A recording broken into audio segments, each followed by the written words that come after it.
This is BBC Radio Lancashire. Hilary Dennison is with me, Nursery Supervisor for White Lund plant. Listen, you work, I think, probably at the best kept secret, don't you? I think so. There's an awful lot of people that still don't know that we're there and that we're open to the public. So just paint a picture on White Lund. Whereabouts are you? Where would we find you then? We are between the new home base and Lidl. So we're just on the corner. You'll see the bin wagons going in and out regularly when we're just a little spot down there. We have about an acre of glass and polytunnels. And in that you grow an amazing amount of plants. We do. For Lancaster City Council, for the district, we grow 197,000 annual bedding plants, which is quite a few. And the council put them out, do they? Plant those out, yes. So grounds maintenance go and they plant those out. So they're going in sheltered housings, they're going on the promenade, in the parks, roundabouts, everywhere. The annual bedding is being changed over this year to perennial bedding. So it's more sustainable, it attracts more insects, more bees, which we need to be cautious about, we need to be aware of. We need to be a bit more bee-friendly, I think. Absolutely, bee-friendly, a bit more savvy, a bit more environmentally savvy, because that goes for us, it's for our own well-being, but also, of course, for the Britain in Bloom, which we got a gold for last year, 2017, so we need to get a gold again this year.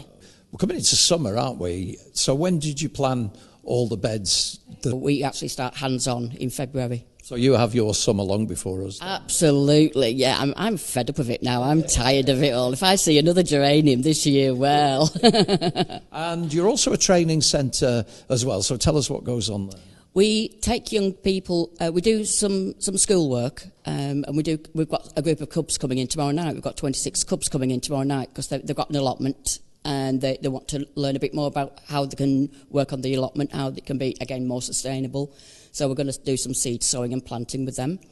But we also have young people, work experience from Morecambe College, from Lancaster Morecambe College, from the Job Centre, who just need to get some work experience. If people come in and visit you at the centre, I mean, would you give them advice on what to plant? And presumably you sell the plants to the public. Absolutely, yeah. And so you can imagine that I've got to grow plants that are going to withstand footballs being kicked over them in the parks and dogs running across them and the sea spray and everything else. So trust me, if we grow them, we're growing them for us. And so they're going to last in your garden as well. Yeah, so they're going to last for the grandkids coming and playing cricket once a week. They'll be absolutely fine. Just finally, let's talk about Morecambe in Bloom. You touched on that a little bit earlier. So when will you be judged? We are judged round about the 15th or 16th of July. So it's quite early. So we've got to make sure that we've got everything out and ready. So planting starts taking place the last week in May. And then we've got to make sure that everything's up and absolutely perfect. So everybody gets involved. It isn't just me and the grounds maintenance team. It's the cleansing and all the volunteers, of course, all the bloomers. Well, lovely to chat to you. Hilary is the nursery supervisor at the White Lund Plant and Training Centre. It's one of the best kept secrets in Morecambe. Go and visit her. When do you open again? We're open 7 days a week, 10 till 3. There we are, no excuse. The county's radio station. This is BBC Radio Lancashire.